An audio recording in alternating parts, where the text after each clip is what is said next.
ఒక నీచమైన స్టేట్లోకి తీసుకొని పోవడం ఇది. నేను అడుగుతా ఉన్నా, ఒక్కొక్కరికి ఒక్కొక్క న్యాయం ఉంటుందా అని చెప్పి. ఇప్పుడు తెలుగుదేశం పార్టీకి సంబంధించిన వాళ్ళకి ఎక్కడికైనా వాళ్ళు ఎవరైనా యాక్సిడెంట్ చేసినా, వాళ్ళ పిల్లలు కానీ వాళ్ళ బంధువులు కానీ ఎవరైనా యాక్సిడెంట్ చేస్తే, లేదా వాళ్ళే యాక్సిడెంట్ చేస్తే, వాళ్ళ కారులో ఉండగానే యాక్సిడెంట్ జరిగితే మొత్తం కుటుంబాన్ని కూడా ఇదే మాదిరిగానే కేసులు కట్టి అరెస్టులు చేసి కుట్ర కోణము హత్య కోణం అని చెప్పి పెట్టే కార్యక్రమం జరుగుతుందా? చేస్తారా అని అడుగుతాను చంద్రబాబు నాయుడు గారిని. ఒక నిజంగా చేసేట్టుగా అయితే ఇచ్చాపురం టీడీపీ ఎమ్మెల్యే కారు ఢీకొని వృద్ధుడు మృతి. ఇచ్చాపురం ఎమ్మెల్యే స్వయంగా కారులో ఉండగానే కారు ఢీకొని వృద్ధుడు మృతి. ఇదే శ్రీకాకుళం జిల్లాలోనే నేను చెప్తా ఉన్నా, ఎక్కడికో బయటకు కూడా పోవడంలా.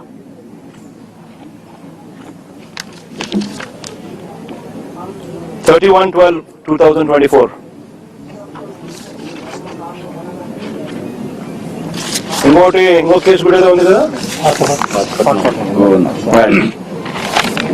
పాతపట్నం ఎమ్మెల్యే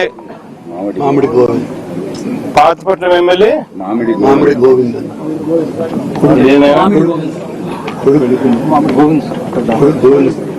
ఇదేంటి కొడుకును తప్పించి డ్రైవర్.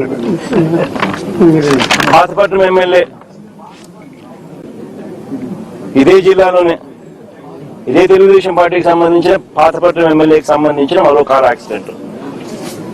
మళ్ళీ వాళ్ళలో అక్కడ ఎవరిని అరెస్ట్ చేసినారు? ఒక్కొక్కరికి ఒక్కొక్క న్యాయం వర్తింపజేస్తే నిజంగా బతకదు, వ్యవస్థ అనేది బతకదు. ఒక చెడు విత్తనాలు నాటుతా ఉన్నారు. ఈ చెడు విత్తనాలు రేపొద్దున వృక్షాలు అవుతాయి. మీరు ఏదైతే నాటుతా ఉన్నారో రేపొద్దున అది ఒక వృక్షమై మొత్తం సిస్టమ్ ని నాశనం చేస్తుంది. అబ్సల్యూట్ గా అన్పార్డనబుల్, క్షమించరాని తప్పు ఇది. నిజంగా యాక్సిడెంట్ జరిగితే అసలు యాక్సిడెంట్ జరిగినప్పుడు 108 ఫోన్ చేసింది కూడా ఈ పిల్లోడే. 108 ఫోన్ చేసింది ఈ పిల్లోడే. మరి నిజంగా చెడు ఉద్దేశం ఉంటే ఈ పిల్లోడు ఎందుకు 108 ఫోన్ చేస్తాడు? 108కు ఈ పిల్లోడు ఫోన్ చేయడమే కాదు, సిపిఆర్ కూడా, అంటే వాళ్ళ నాన్న డాక్టర్ కాబట్టి ఈ పిల్లోడు కూడా చూసి సిపిఆర్ చేస్తే, అంటే చెస్ట్ సిపిఆర్ అంటే ఫుల్ చెస్ట్ హార్ట్ పంప్ చేసే సిపిఆర్ది వాళ్ళ ఆయన చేయడం చూసి ఆరాటపడి ఆ మనిషిని బతికించాలని చెప్పి సిపిఆర్ కూడా చేసినాడు అందరి ముందర. జరిగేదంటే అందరి ముందర జరుగుతున్న విషయాలే. అంటే ఆ మనిషిని కాపాడడం కోసం తాపత్రయపడ్డాడు. 108 ఫోన్ చేసినాడు. మరి పోలీసులకు ఆ తర్వాత ఇన్ఫార్మ్ చేసింది కూడా ఈయన ఆయనే. మరి ఎవరైనా కూడా దాన్ని కప్పాలనో ఇంకొకటి చేయాలనో ఎవరు తాపత్రయపడాల. ఒక అన్ఫార్చునేట్ ఇన్సిడెంట్ జరిగింది. ఒక అన్ఫార్చునేట్ ఇన్సిడెంట్ లో అందరూ కూడా కాపాడే ప్రయత్నమే చేస్తున్నారు తప్పనిచ్చి, దానికి బాధపడుతున్నారే తప్పనిచ్చి అది ఎవరు కూడా వాళ్ళ తప్పు లేదు. పాపం చేయగలిగింది ఏముంది? దాన్ని రాజకీయం చేయడం కోసం అని చెప్పి ఎంత దారుణంగా వీళ్ళు బిహేవ్ చేస్తా ఉన్నారు అని అంటే నిజంగా ఆశ్చర్యంగా అనిపిస్తుంది నాకైతే. ఇదే చంద్రబాబు నాయుడు గారు, నేను అడుగుతా ఉన్నా, ఈయన చేసింది ఏంది?